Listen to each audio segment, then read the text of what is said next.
Buenos días, amados, amadas, ¿cómo van? Bien, hoy estamos de fiesta, ¿verdad? Sí, lindo amanecer y saber que gracias a ese día glorioso, usted y yo tenemos mucha esperanza y muchas opciones para tener una vida llena de abundantes bendiciones. Recordarle a las mujeres dos cosas, que este próximo sábado hay desayuno de mujeres a las 8 de la mañana y que no dejen para último comprar la entrada al Congreso.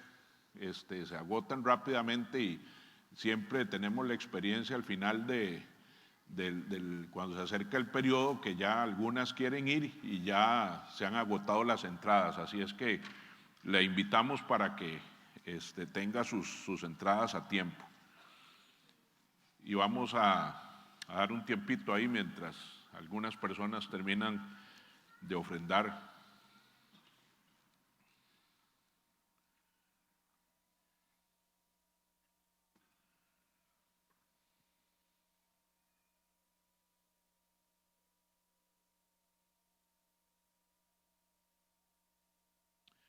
Bueno, como les decía, hoy es un día extraordinario y en realidad uno podría hablar muchas cosas sobre esta semana, la obra culminante de Cristo en su pasión, que la vive la última semana.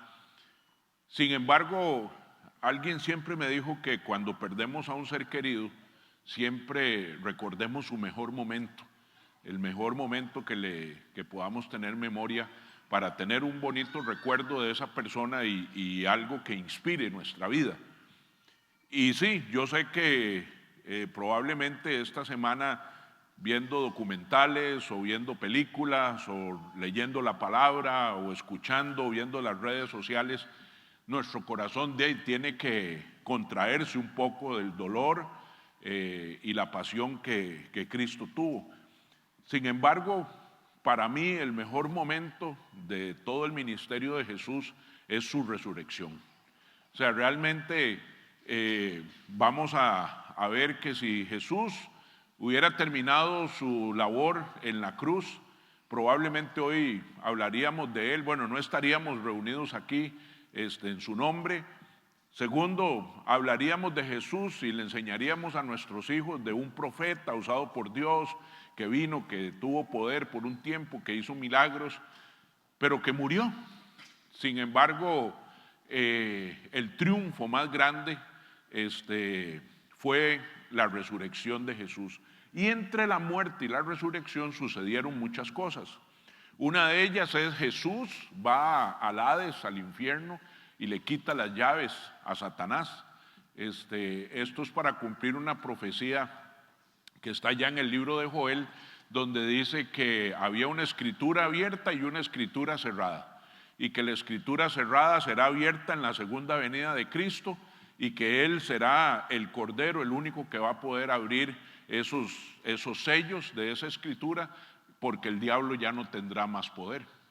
Pero también mientras Jesús estuvo en ese periodo de la muerte a la resurrección, también fue a traer los santos del Antiguo Testamento, los que habían muerto con el corazón puesto en Dios y llevados a la presencia del Señor. Porque antes de Jesús, pues los muertos se enterraban y no estaba el concepto de que el alma y el espíritu ascendían a la presencia del Padre. Entonces Jesús va y toma a estos santos del Antiguo Testamento y los lleva al cielo. Pero también había un trabajo en el corazón de los hombres.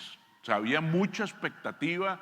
Yo me imagino que el peor día para los discípulos fue el día sábado, el día donde se fue el maestro. Es el primer día que amanecemos sin él. ¿Será cierto todo lo que nos dijo? ¿Estamos nosotros preparados? ¿Falta algo?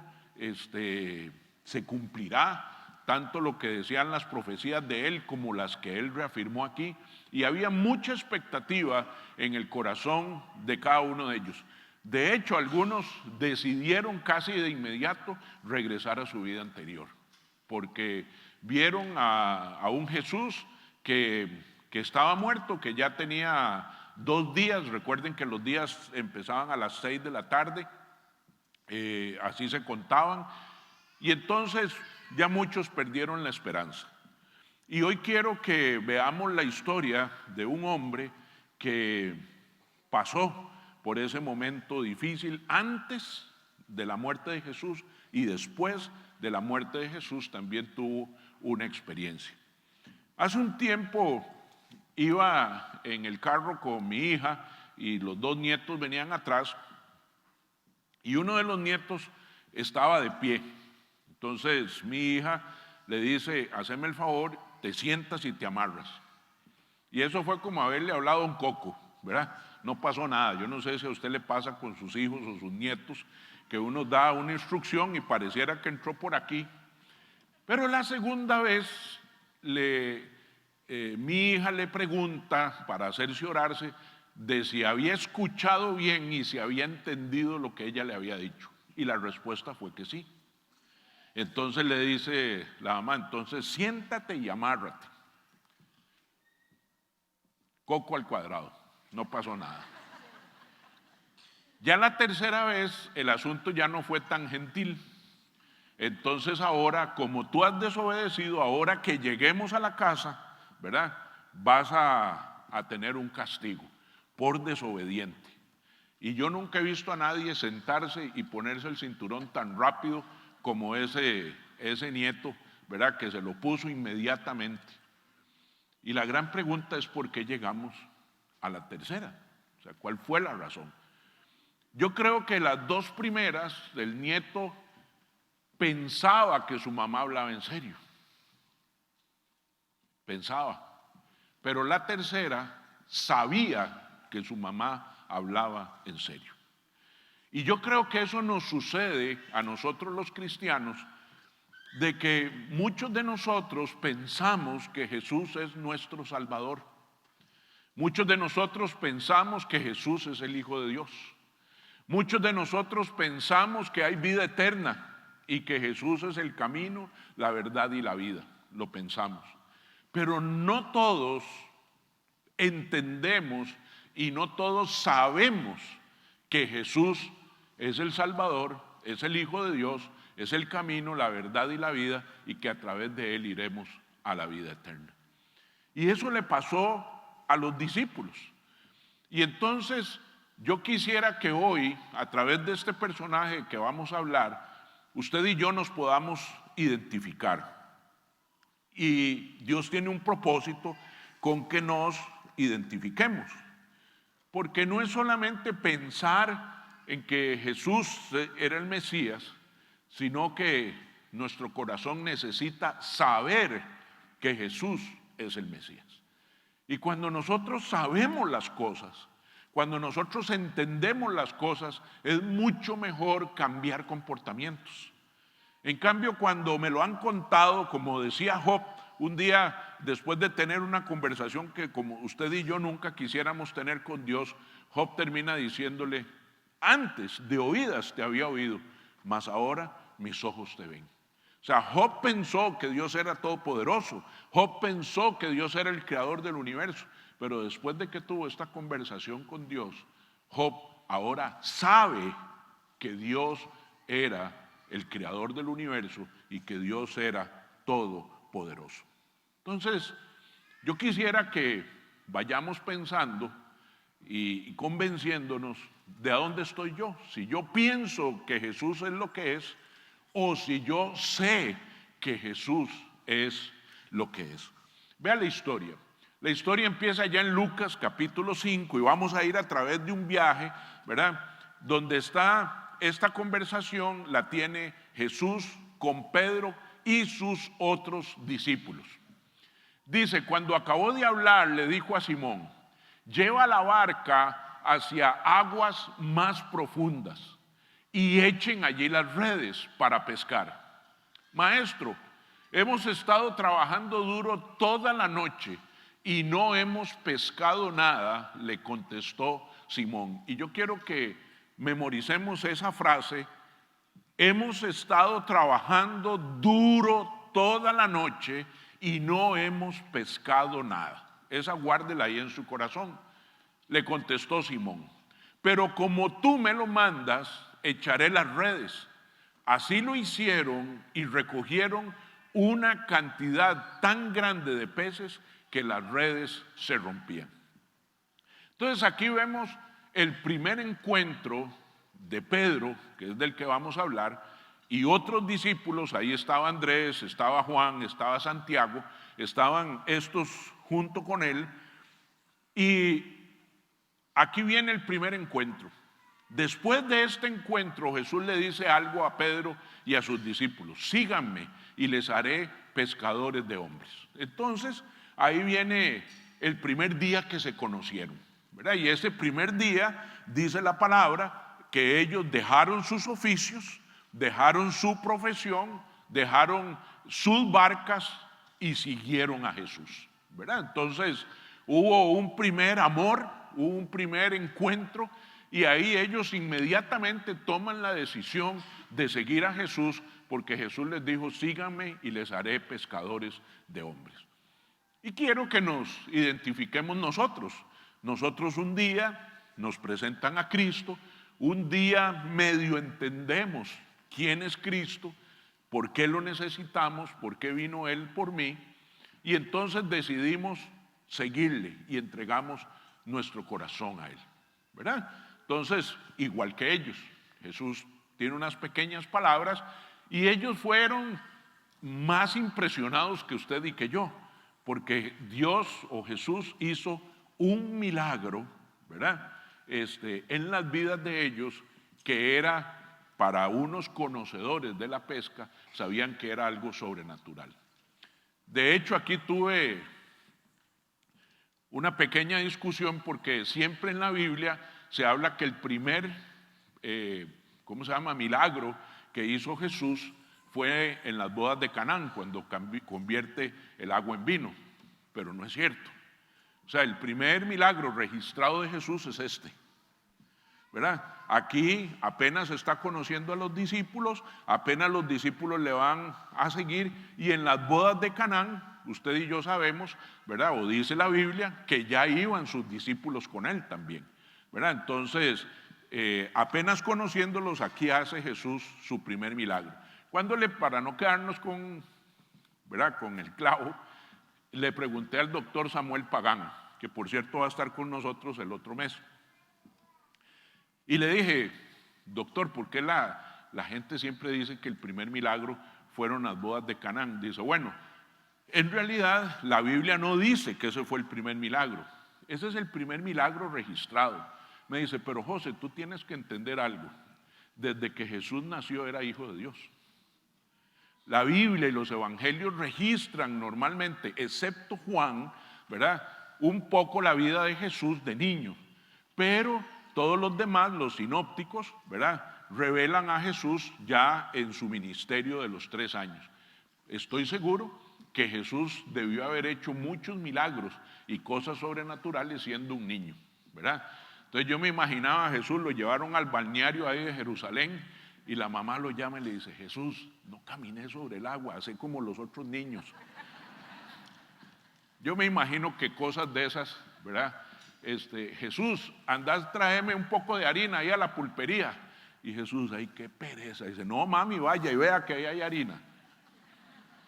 Me imagino que algunas de esas cosas le debieron haber pasado a María. Pero bueno, regresemos aquí. Ellos tienen el primer encuentro con Jesús, ¿verdad?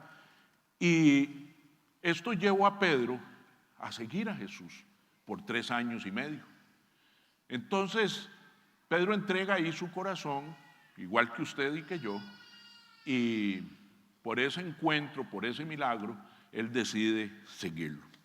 Pero cuando ya han pasado 3 años y falta una semana para la muerte de Jesús, unos días faltan para la muerte de Jesús, viene lo que yo llamo la declaración. Ahora Jesús está con sus discípulos, incluyendo a Pedro, y les hace una declaración sobre unas profecías que se habían dado acerca de él. Y les dice Jesús lo siguiente, en Mateo 26, del 31 al 35. Esta misma noche les dijo Jesús todos ustedes me abandonarán. ¿Quiénes lo abandonarán? Todos, está diciendo Jesús. Porque está escrito. ¿A dónde estaba escrito? En el Antiguo Testamento. ¿Qué estaba escrito? En Zacarías, en Ezequiel, en los Salmos, en Isaías, ¿verdad? Dice, ¿qué está escrito? Ahí dice, heriré al pastor y se dispersarán las ovejas del rebaño. Pero después de que yo resucite, iré delante de ustedes a Galilea. Eso estaba escrito, ¿verdad? O sea que Jesús iba a morir, que lo iban a abandonar los que andaban con él y que luego él los visitaría allá en Galilea, en un lugar común donde ellos normalmente se reunían. De hecho, ese lugar se lo prestaban a Jesús para que tuviera sus reuniones. Y aquí viene don Pedro y dice, aunque todos te abandonen, declaró Pedro, yo jamás lo haré.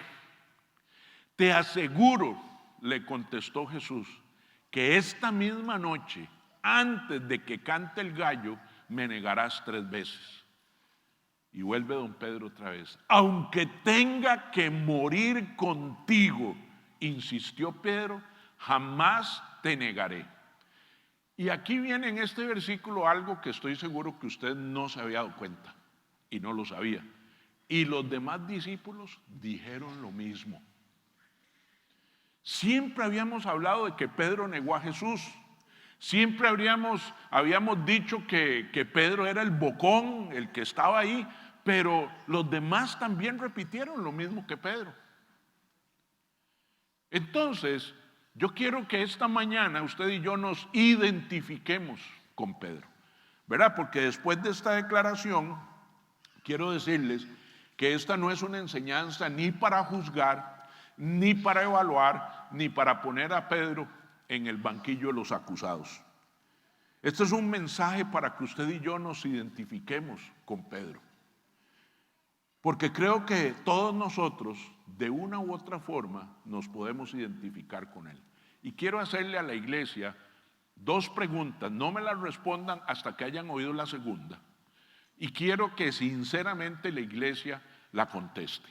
Y la primera pregunta es, ¿cuántos de nosotros en algún momento de nuestra vida, en algún área de nuestra vida, en alguna circunstancia de nuestra vida, hemos prometido al Señor que no haríamos o que haríamos algo? Y la segunda pregunta es, ¿y cuántos hemos fallado y lo hemos hecho o no lo hemos hecho de nuevo? ¿Podrían ahora sí levantar la mano? ¿Quién le ha prometido alguna vez en alguna circunstancia, Señor, esto no lo voy a hacer? Dejen la mano bien levantada, que yo quiero ver qué tantos pecadores somos. Yo también levanto la mano, levanto las 2, y si tuviera 3 las levanto. ¿Ok? ¿Por qué? Porque al igual que don Pedro, nosotros le hemos prometido al Señor, Señor, no voy a hacer esto. Si tú me ayudas en esta situación, te prometo tal cosa. Si tú cambias el corazón de mi esposo, de mi hijo, yo prometo tal cosa. Te prometo, Señor, que nunca más volveré a andar con esa persona. Te prometo, Señor, que nunca más haré esto. Te prometo. Hemos hecho muchas promesas en circunstancias, en momentos de nuestra vida que nos han llevado a prometer cosas que luego nos encontramos que no estamos cumpliendo. Amén.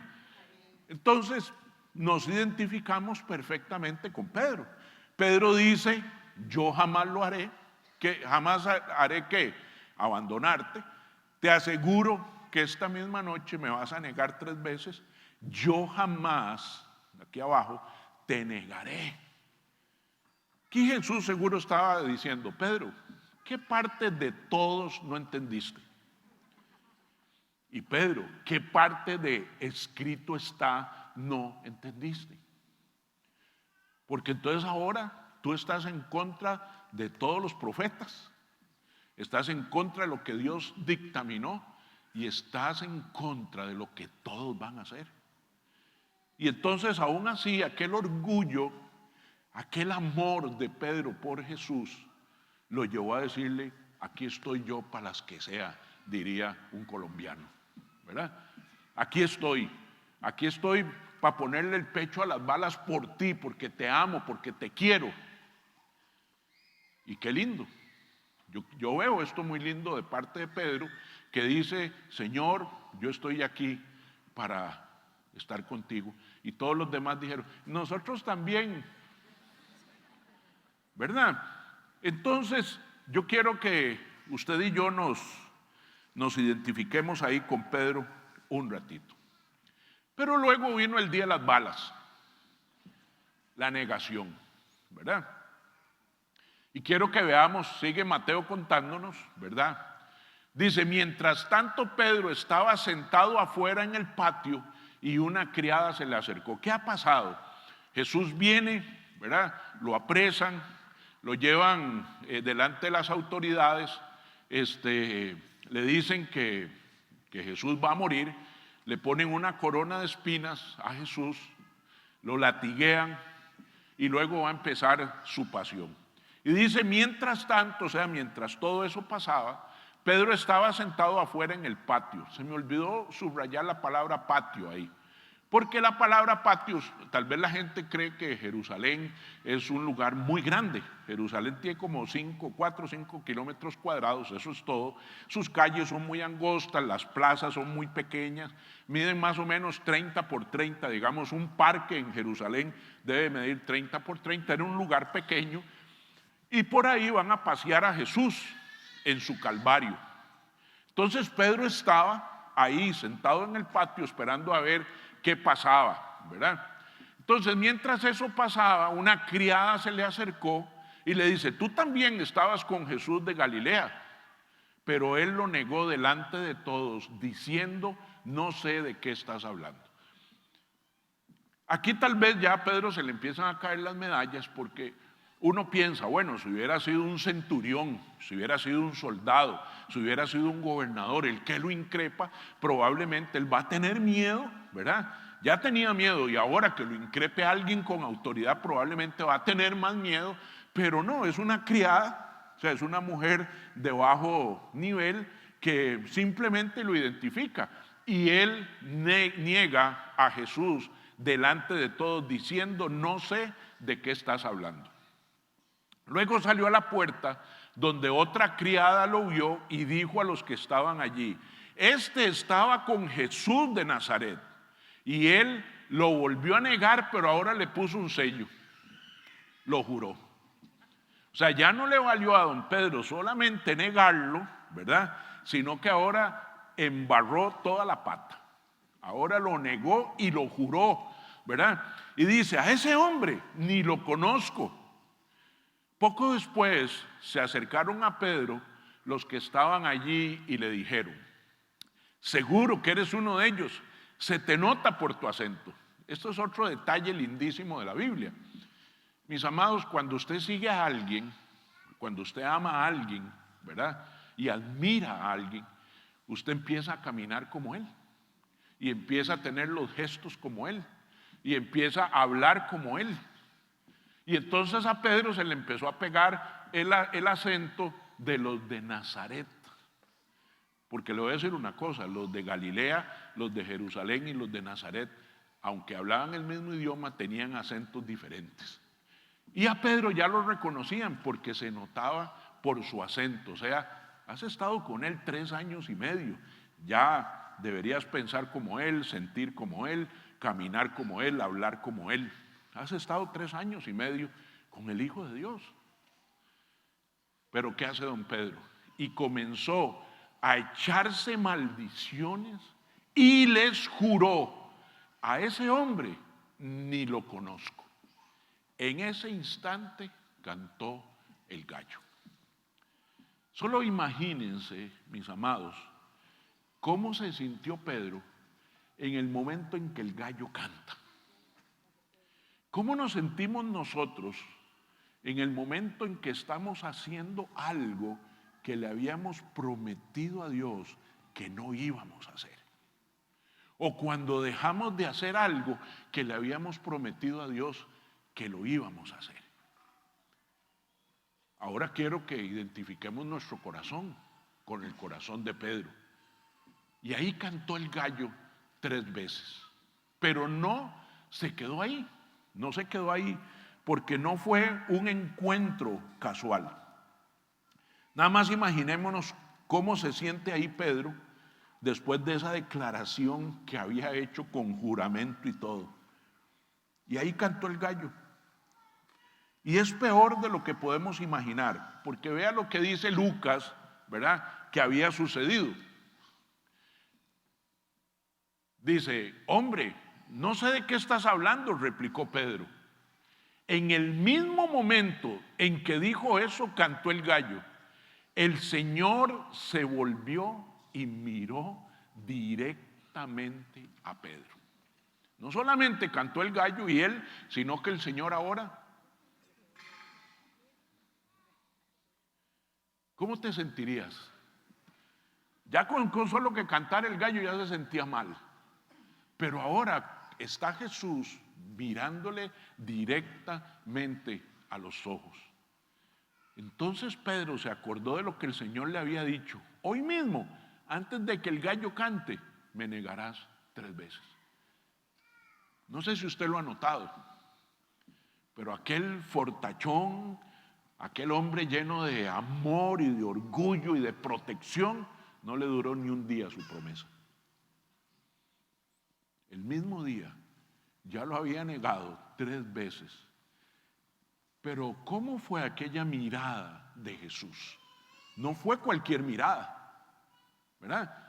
Porque ya Jesús no era el mismo físicamente que le había advertido lo que iba a pasar el día que hizo la declaración.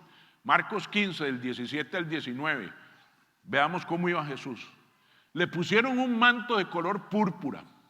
Luego trenzaron una corona de espinas y se la colocaron. Salve, Rey de los judíos, lo aclamaban. Lo golpeaban en la cabeza con una caña y le escupían. Doblando la rodilla le rendían homenaje. Solo imagínense, ese Jesús le habían puesto una corona y dicen que le pegaban con una caña en la cabeza. Entonces la corona se metía cada vez más aquí. Y Jesús brotaba sangre. Y lo golpeaban y lo escupían. Otros versículos dice, y le habían arrancado la barba. Solo imagínense el dolor, y para un judío lo que significa su barba, se la habían arrancado. Entonces la cara que volvió a ver a Pedro no fue la cara de aquel Jesús que todavía gozaba de buena salud. Cuando Jesús vuelve a ver a Pedro, tiene sus ojos morados, su nariz sangrando, está moreteado y además de eso tiene rasgaduras de una corona de espinas que le ha sido clavada y machucada con una caña en la cabeza. ¿Cómo se sentía Pedro? Ahora que su maestro le está viendo cara a cara y tiene aquella faceta de dolor, de amargura, de tristeza, de flagelación, y vuelve a ver a Pedro. ¿Cómo se sentiría? Si ya se sentía mal cuando cantó el gallo, se siente mal ahora que Jesús lo vuelve a ver. ¿Cómo se siente ahora al ver la cara de su maestro? Donde probablemente Pedro dice, si yo hubiera hecho lo que prometí, tal vez Jesús no estaría donde está ahora. Probablemente la culpa lo invadió inmediatamente y empezó a autoflagelarse él. Si no lo hubiera negado, si hubiera estado con él, si hubiera sido más valiente. Usted y yo, cuando incumplimos lo que le hemos prometido a Dios, también Dios nos está mirando, porque Él es omnipresente. Y tal vez usted dice, bueno, yo nunca he negado a Jesús con mis palabras, pero te pregunto, ¿y con tus hechos? ¿Con tus acciones? Ya Tito nos lo había Lucas 22:64 dice, y le vendaron los ojos y le increpaban, adivina quién te pegó. Aquí la palabra adivina en realidad en el hebreo es profetiza. Se estaban burlando del profeta. Ahora sí, te pegaron, como tiene los ojos vendados, profetiza, ¿quién fue el que te pegó? La burla era mayor, era más grande. Por eso la Biblia dice que Jesús fue probado en todo y por todo. Y dice que era varón de dolores. No hay nada que tú y yo pasemos que Jesús no haya pasado él mismo. Y Tito 1:16 dice, profesan conocer a Dios, como Pedro, como usted, como yo, pero con sus acciones lo niegan. Son abominables, desobedientes e incapaces de hacer nada bueno. Eso somos nosotros. Igual que Pedro, amamos al Señor. Cuando lo tenemos cerca, cuando Él es cercano a nuestro corazón, cuando sabemos de su poder o cuando pensamos de su poder, entonces prometemos muchas cosas, pero luego le abandonamos. Lo más fácil de abandonar es a Jesús, porque es un ser espiritual, es invisible. Él no está, entonces creemos que no siente, que no está viendo. Pero Jesús es omnipresente. Y ahora viene la decisión. Pedro se convierte en uno de los grandes héroes del Nuevo Testamento, uno de los grandes predicadores, pero aquí está en uno de sus momentos más difíciles. Ha negado a su maestro delante de todos, ha jurado que no lo conocía. Jesús le ha vuelto a ver cara a cara, con una cara totalmente destruida. Y ahí está. Muchos, les iba a contar que este amigo, él empezó con nosotros en Vida Abundante hace 15 años. Estuvo como 4 o 5 años con nosotros. Pero tenía una obsesión de saber el tema de la salvación. A todo el mundo invitábamos un predicador y él lo abordaba y le decía, decime una cosa, ¿vos crees que la salvación se pierda? Y a todos era, pero, o sea, asegúrame, ¿la salvación se pierde o no se pierde? Y era un martirio para él. ¿Por qué? Porque él venía los fines de semana a la iglesia y entre semanas iba al casino. Cuando pusieron el casino ahí del aeropuerto, ahora le quedaba más cercano. Entonces él tenía un miedo tremendo de que un día jugando en el casino Jesús viniera y él se quedara. Entonces era aquel miedo. Y un día llega y me dice, pastorcito, ya no juego, ya tomé la decisión, ya hice un compromiso con el Señor, ya no vuelvo a jugar, se acabó esa carajada, eso me ha tenido martirizado a mí, yo no sé si la salvación se pierde o no, todo el mundo me dice una cosa, me dice la otra. Entonces tomé la decisión de no jugar ya nunca más, tomé la decisión. Y le dije yo, de verdad, tomaste la decisión y la vas a cumplir. Sí, la voy a cumplir. Le digo, le apuesto $100 a que no la cumple. Dice, tomo la apuesta.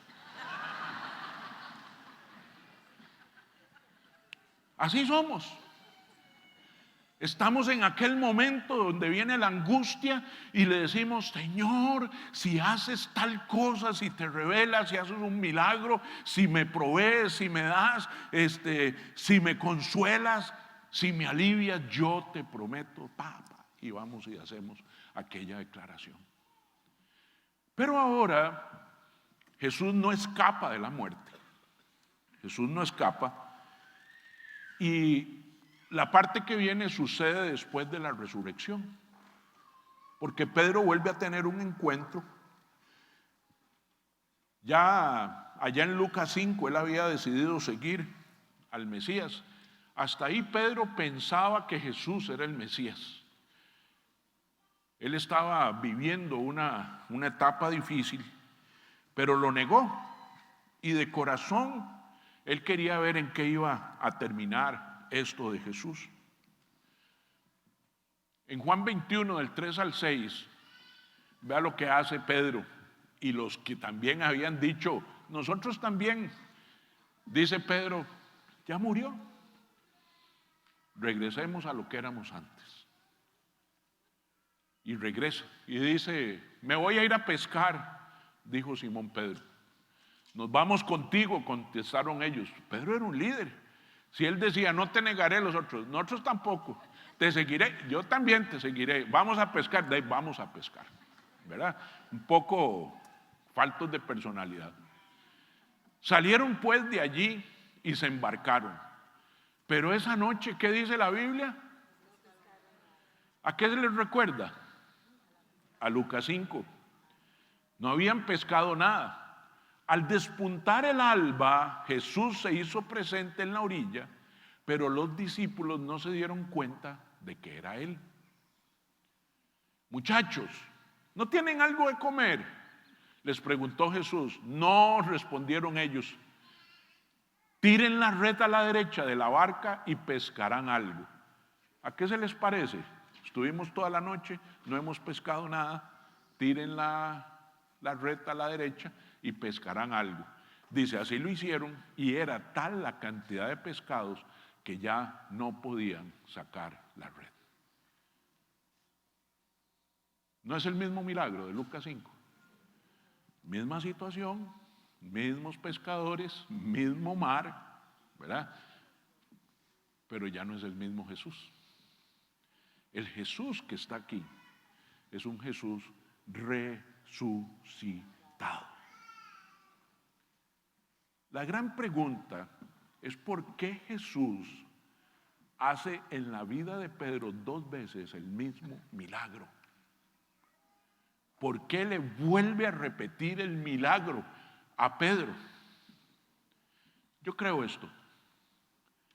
Jesús, con sus hechos, le está diciendo, Pedro, no te preocupes. Yo sé cómo está tu corazón. Te oí negarme. Te vi donde estabas. Tú me seguías de lejos. Yo estaba ahí. Yo te oí, yo te vi. Pero aquí estoy. Yo resucité, Pedro. Y tú tienes ahora la oportunidad de empezar de nuevo. Tú tienes la oportunidad, a pesar de que me amas y me fallas, tienes la oportunidad por la resurrección de poder seguir adelante. Dice la Biblia que cuando ellos tiran las redes y sacan aquel montón de peces, inmediatamente le cae la cuerda a Pedro. Dice que Pedro estaba medio desnudo, se viste, se tira al agua y va a donde estaba Jesús. Y Jesús ya estaba preparado, esperándole en la playa con el desayuno listo. Y lo invita a desayunar y los invita a desayunar a los otros. Y tienen un encuentro nuevamente con Jesús. ¿Están conmigo, amados? Jesús le está transmitiendo a través de lo que está haciendo, de ese milagro, y le dice, Pedro, no te preocupes. Y ustedes, muchachos, que han repetido como lora lo que Pedro ha dicho, ustedes también, no se preocupen. Yo sé que me fallaron, yo sé que me negaron, yo sé que tú juraste que nunca me habías conocido. Pero yo vencí la muerte y vencí a quien te vencía, Pedro. Juan 21 dice, cuando terminaron de desayunar, y aquí en la parte más hermosa,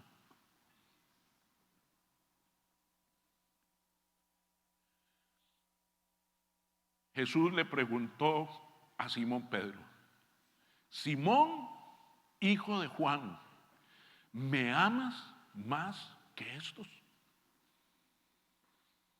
Sí, Señor, tú sabes que te quiero, contestó Pedro.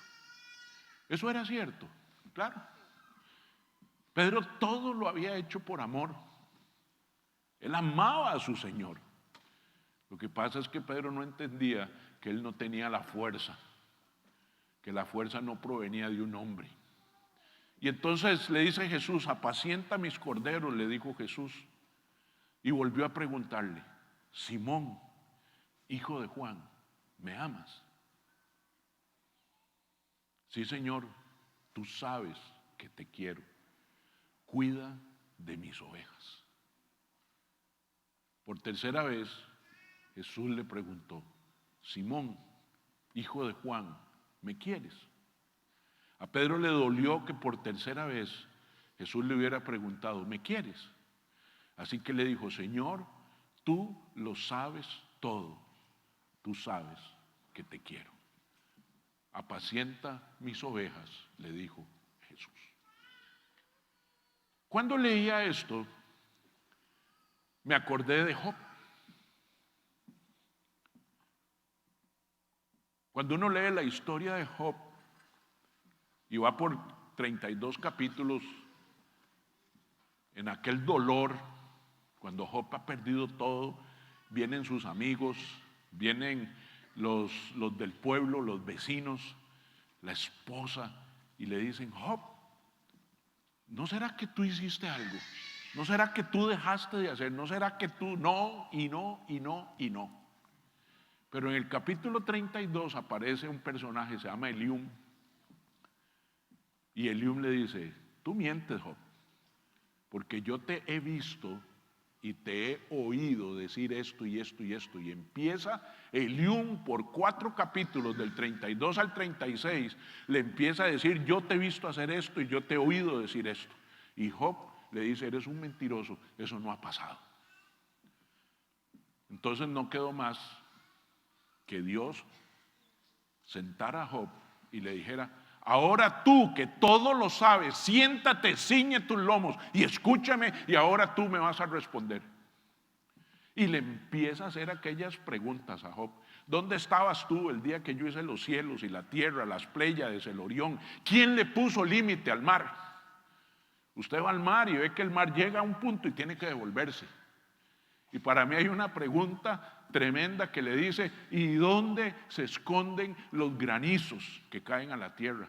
Seguro Job creía que ahí había una refri grandísima arriba y Dios abría las compuertas y caían los granizos. Después de que Job tiene esa conversación y ese encuentro con Dios, se postra delante del Señor y le dice, ¿qué puedo decir si tú lo sabes todo? De oídas te había oído, mas ahora mis ojos te ven. Ahora Pedro está delante de Jesús y su corazón ya no piensa que Él es el Mesías, sino que sabe que Él es el Mesías. Y se lo preguntó 3 veces porque lo que le estaba diciendo es, no importa cuántas veces me hayas negado, no importa cuántas veces tú me hayas fallado, yo resucité y llevé cautivo todos tus pensamientos, todas tus faltas, todas tus iniquidades, todas tus fallas, yo las llevé y vencí a la muerte en la cruz del Calvario. Y por eso estoy hablando contigo hoy, Pedro. Tú puedes hacerlo. Pero luego viene una parte lindísima. Yo esta parte tengo que confesar que la había cogido para mi vejez. Y creo que los viejitos nos vamos a identificar. Porque vea lo que dice luego este versículo. De veras te aseguro que cuando eras más joven te vestías tú mismo e ibas donde querías. ¿Cierto o no? Hasta el día de hoy yo puedo decir, me visto donde quiero. Y bueno, ya no voy tanto donde quiero, sino que si a Anita le parece voy, si no, no. Pero cuando seas viejo, extenderás las manos, y esto no lo había visto nunca, así extenderás las manos y otro te vestirá. Yo no sé si usted ha visto esos viejitos que los visten, pantalón negro, medias blancas, camisa amarilla, chalequito azul con rayas fosforescentes, una boina. Y así se tiene que quedar. Y eso está diciendo el Señor, cuando seas viejo, extenderás las manos y otro te vestirá y te llevará donde no quieras ir. Ya yo me veo, ¿a dónde van? No, a comer sopita ya. No, yo quiero carne, no, sopita, papá, eso es lo que hay. Esto dijo Jesús para dar a entender la clase de muerte con que Pedro glorificaría a Dios. Pero después de esto, y esto nunca lo había visto, después de esto le añadió, sígueme. Ya no le había dicho antes, sígueme y te haré pescador de hombres. Antes, Pedro pensaba que Jesús era el Señor y por eso lo seguía. Pero ahora, Pedro sabe que Jesús es el Señor y Jesús le dice, ahora que sabes, sígueme. Ahora sí, con un corazón que entiende, sígueme. Y ahí viene aquel poder y vemos a un Pedro que sigue al Señor porque pensaba en Lucas 5, que tiene una revelación en Juan 21 y que ahora el Señor extiende la vida de Pedro, lo sana, lo perdona, le dice, ya resucité, ya no te preocupes, ya vencí todo, ya todo quedó en la historia, consumado es. Ahora sígueme. Y ahora pasamos a un Pedro que dice, luego dijo Jesús a sus discípulos, si alguien quiere ser mi discípulo, tiene que negarse a sí mismo, tomar su cruz y seguirme. Ahora le está diciendo el Señor, ahora ya yo llevé mi cruz, ahora tú vas a llevar la tuya y sígueme. Mis amados, esto es para ti y para mí. Nosotros le hemos fallado, le fallaremos, pero Dios quiere que ya no pensemos que Él es nuestro Salvador, sino que sepamos que es nuestro Salvador. Y cuando lo sabemos, Él te dice, ahora sí, sígueme, toma tu cruz y sígueme. ¿Me seguirías hasta la cruz? ¿Me seguirías hasta mi venida? ¿Me seguirías hasta el último de mis días? Eso depende de ti y de mí, ahora que lo sabemos. Lo que Pedro no sabía es que para poder seguirle y tomar su cruz no era en sus fuerzas, sino que allá en el libro de Hechos, capítulo 1, dice que estaban en el aposento alto y ese día bajó el Espíritu Santo, se posicionó sobre Pedro y los discípulos que también habían dicho que no negarían a Jesús. Ahí estaban ellos también, fueron llenos de un poder del Espíritu Santo que llevó a Pedro allá no seguirlo de lejos, como dice la palabra, porque dice Mateo, Pedro lo siguió de lejos hasta el punto, hasta el patio del sumo sacerdote, entró y se sentó con los guardias para ver en qué terminaba aquello. La pregunta es, tú y yo vamos a seguir a Jesús, ¿a qué distancia? A lo lejos. Lo seguimos de lejos cuando pensamos que Él es Dios, pero cuando sabemos que Él es Dios, es nuestra responsabilidad seguirlo de cerca. Es estar cercano a su corazón, es tener una relación con Él y ya no seguirlo más de lejos. Pero te tengo noticias, no va a ser en tus fuerzas. Tú no tienes que pagar, volver otra vez a hacer sacrificios, a flagelarte, porque en ti vendrá un poder que también vino en Pedro. En Hechos capítulo 2, ahora está Pedro lleno del poder del Espíritu Santo y dice, estos no están borrachos como suponen ustedes, apenas son las 9 de la mañana, en realidad lo que pasa es lo que anunció el profeta Joel, sucederá que en los días, dice Dios, derramaré mi espíritu sobre todo el género humano. Los hijos y las hijas de ustedes profetizarán, tendrán visiones los jóvenes y sueños los ancianos. Aquí está un Pedro iletrado, un hombre que si acaso sabía leer y escribir, ahora predicando la palabra, no porque fue a la sinagoga, no porque fue al Sanedrín a prepararse, sino porque fue lleno del Espíritu Santo. Y porque ahora sabía que su Señor había resucitado y que le pidió, sígueme, Pedro, ahora sí, ya no más de lejos, ahora sígueme de cerca. Y allá en Hechos capítulo 3 dice, no tengo ni plata ni oro, saliendo de la sinagoga donde estaba un paralítico y dice, declaró Pedro, pero lo que tengo te doy, en el nombre de Jesús levántate y anda. Un Pedro lleno de poder, que le pedía a los paralíticos que caminaran y caminaban. Porque ahora seguía a Jesús de cerca y había entendido que el poder de la resurrección ahora le había perdonado y le había quitado sus faltas. Y allá en el capítulo 4 de Hechos dice: de hecho en ningún otro hay salvación. Ahora hablando Pedro de Jesús, porque no hay bajo el cielo otro nombre dado a los hombres mediante el cual podamos ser salvos. Ahora Pedro sabía que Jesús era el camino a nuestra salvación. Ya no solo lo pensaba, sino que lo sabía. Y vean qué belleza. En Hechos capítulo 5 dice: era tal la multitud de hombres y mujeres que hasta sacaban a los enfermos a las plazas, los ponían en camillas para que al pasar Pedro, por lo menos su sombra cayera sobre alguno de ellos. También de los pueblos vecinos a Jerusalén acudían multitudes que llevaban personas enfermas y atormentadas por espíritus malignos, y todos eran ¿qué? Sanados. ¿Quién los sanaba? La sombra de Pedro.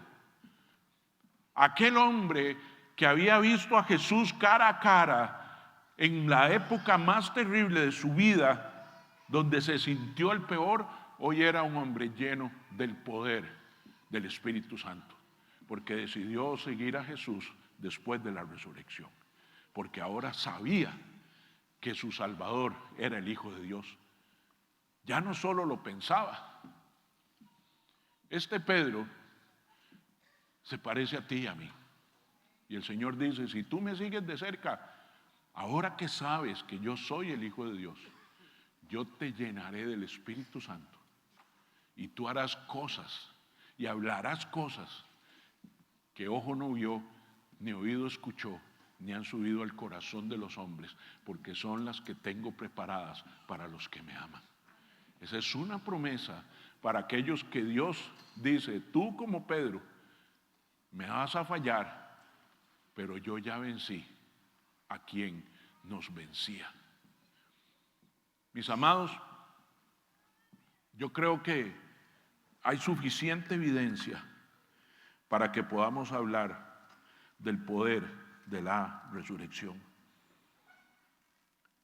Ahora Pedro sí puede seguir a Jesús, tomar su cruz, y de hecho la tomó. Cuando le anunciaron a Pedro que lo iban a crucificar, él dijo: no quiero morir igual que mi maestro. Crucifíquenme boca abajo, porque no soy digno de morir como él murió. Ahora sí tenía el poder y el valor, porque ese poder y ese valor provenía del Espíritu Santo. No dependía del amor de Pedro. Pedro siempre amó a Jesús, pero en su primera etapa estaba en sus fuerzas. En su segunda etapa, después de la resurrección, estaba bajo el poder del Espíritu Santo. Yo me comprometí con Dios a seguirle hace 28 años, porque yo pensaba que Jesús era el Salvador. Pero cuando cumplí 40 años, yo supe que Jesús era el Salvador, por lo que había hecho, por lo que había transformado, por lo que había sanado en mi vida y en la de mi familia. Le he fallado, sí, le sigo fallando también, pero hoy lo sigo más de cerca. Y cuando estoy cercano a Él, el poder y la gracia del Espíritu Santo viene sobre mi vida y me hace salir adelante, me hace tomar mi cruz y poder seguirle. El Señor sabe que le amamos, pero Él quiere que tú lo sigas, porque hoy se te ha revelado que Él es el Hijo de Dios. Amén. Vamos a ver este video y luego vamos a orar.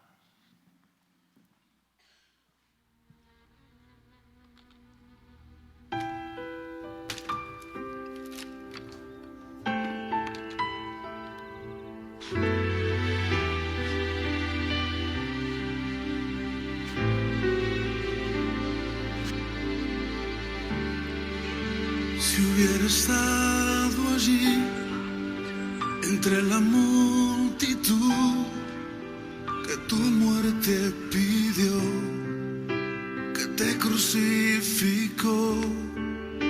Lo tengo que admitir, hubiera yo también clavado en esa cruz tus manos, mi Jesús, si hubiera estado allí.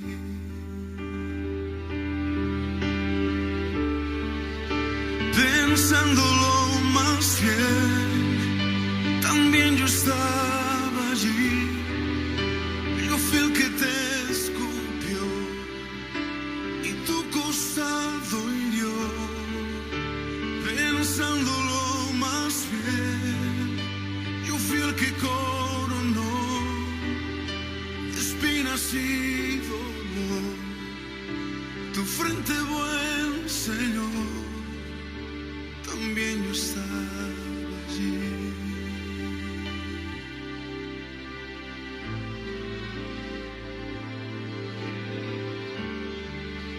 Si hubiera estado allí, al pie de aquella cruz, oyéndote clamar al Padre en soledad, lo tengo que admitir, te hubiera yo también dejado así morir, mirándote sufrir, si hubiera estado allí.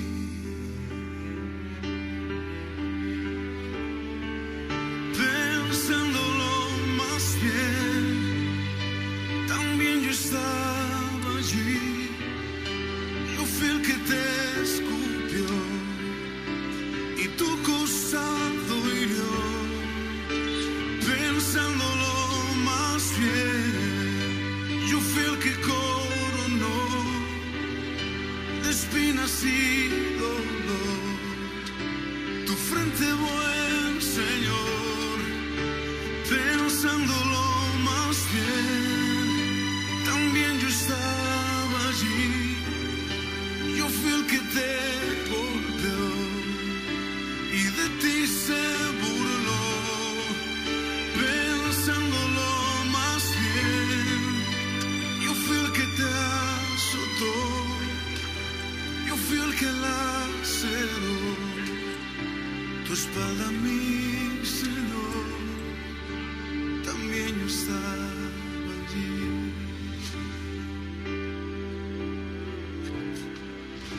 También yo estaba allí.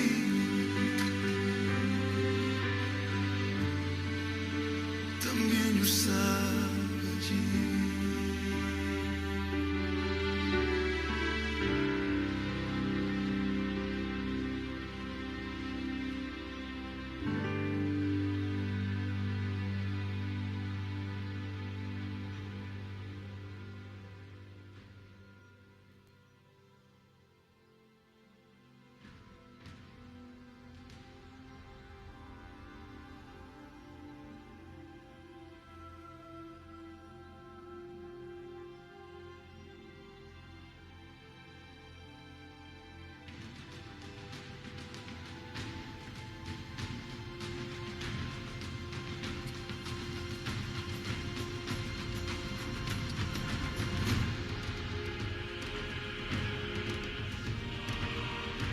¿Qué le parece si nos ponemos de pie? Y quiero hacerte una invitación. Si hoy que sabes que Jesús resucitó, que es el Hijo de Dios, que le hemos fallado y que nos identificamos con Pedro, si tú quieres volver a retomar tu vida y decirle: Señor, ahora que sé, quiero seguirte, pase aquí adelante. El Señor quiere que volvamos a renovar nuestro compromiso con Él, de decirle: quiero seguirte, Señor. Quiero hacerlo lo mejor que pueda, porque hasta aquí lo he hecho en mis fuerzas, pero lo quiero hacer en la fuerza y en el poder del Espíritu Santo. Y hoy es un día de resurrección para nuestra vida cristiana. Hoy volvemos a la vida de todo aquello que se había muerto, todo aquello que hedía ya, hoy vuelve a la vida por el poder que levantó a Jesús de esa tumba. Yo sé que hay un día nuevo para nosotros hoy. Les voy a pedir que nos encojamos un poquito para que podamos caber todos los que quieren hoy otra vez decirle: Señor, hoy quiero retomar mi vida contigo.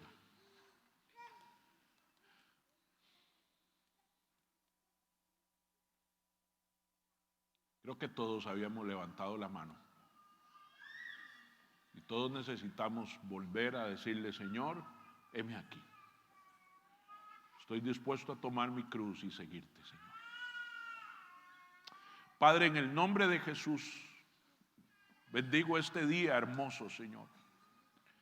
Hoy, Señor, te doy gracias, amado Jesús, por tu valentía, por tu fuerza. Gracias, porque ese amor incomparable, incondicional, inescrutable, inentendible, nos cobijó a cada uno de nosotros. Sí, estábamos ahí, estábamos en tu corazón, tú sabías que te fallaríamos, tú sabías que al igual que los que estuvieron y te escupieron y te faltaron, también nosotros lo hemos hecho, Señor. Y hoy te pedimos perdón por eso, Señor. Perdona nuestras faltas, Señor. Perdona, Señor, que no hemos sido siervos buenos y fieles. Pero no hay culpa sobre nosotros. Dice Romanos 8:1 que ninguna condenación hay para los que estamos en Cristo Jesús, a los que vivimos conforme al Espíritu y no conforme a la carne. Hoy, al igual que Pedro, Señor, te declaramos: tú sabes que te amamos. Tú lo sabes todo, Señor. Tú conoces nuestro corazón, Señor. Y hoy, en el nombre de Jesús, te pido que sanes nuestro corazón. Que venga una nueva unción sobre nuestra vida, Señor. Y aquel mismo Espíritu Santo que se apoderó de Pedro y de los discípulos allá en el aposento alto, hoy, en el nombre de Jesús, te pido que estés sobre la vida de cada uno de los que has convocado en este lugar. Hoy te pido, Señor, que de Él provenga la fuerza, de Él provenga la valentía, Señor, de que podamos mantener nuestra palabra, de que te seguiremos de cerca. Ya no te seguiremos más de lejos, Señor. Hoy hemos entendido, Señor, y no por emociones, hemos entendido, Señor, que tú eres quien pagó el precio. Que tú viniste para que tengamos una vida diferente, una vida en abundancia, una vida en prosperidad, Señor, si te seguimos de cerca. Gracias, Señor, por tu resurrección. La celebramos desde el fondo de nuestro corazón, Señor, porque nos dio la oportunidad de una nueva esperanza viva, porque tú estás vivo, Señor, porque tú venciste a la muerte y le quitaste a Satanás las llaves del Hades, y las llaves del Hades no prevalecerán sobre la vida nuestra, Señor. Hoy te doy gracias, amado Dios, por haberme llamado a tu familia, Señor. Tal vez estoy en la primera etapa como Pedro, pensando que tú eres, pero quiero llegar a la otra etapa, Señor, a la que mi corazón sabe que tú eres. Que tú eres a quien necesito, Señor. Que tú eres mi fuente, el que lo llena todo en todo. Aquel, Señor, que abre el mar para sus hijos, Señor. Aquel, Señor, que reprende al devorador para cuidar a sus hijos. Aquel que abre las ventanas de los cielos, Señor, y derrama bendición hasta que sobreabunda. Aquel, Señor, que hace vallado de fuego y sangre alrededor nuestro. Aquel, Señor, que venció la muerte para que ella nunca más se enseñoreara de sus hijos. Aquel que nos dio vida eterna, aquel que está preparando moradas en los lugares celestiales, pero aquel que quiere que disfrutemos del reino de los cielos aquí en la tierra, Señor. Gracias, gracias, amado Dios. Gracias por tu fortaleza, por tu valentía. Hoy nos postramos delante de ti, Señor. Mi corazón se postra delante de ti para decirte gracias, gracias, gracias, Jesús. Gracias, Dios Padre, porque hemos sido reconciliados. Gracias por esta semana que hemos podido terminar y descansar, Señor, y por la que empieza. Llénanos de fuerza, de tu gracia, de tu sabiduría. Llénanos de tu poder para poder caminar cercanos a ti. Y nunca más seguirte de lejos, Señor, para que el diablo no se interponga entre la distancia tuya y la nuestra. Llévanos con bien a casa. Bendice a nuestros hijos, a nuestros nietos, nuestras familias, nuestros trabajos. Bendice nuestro hogar. Bendice nuestra salud. En el nombre de Cristo Jesús. Amén, amén y amén. Que Dios les bendiga y les lleve con bien, mis amados.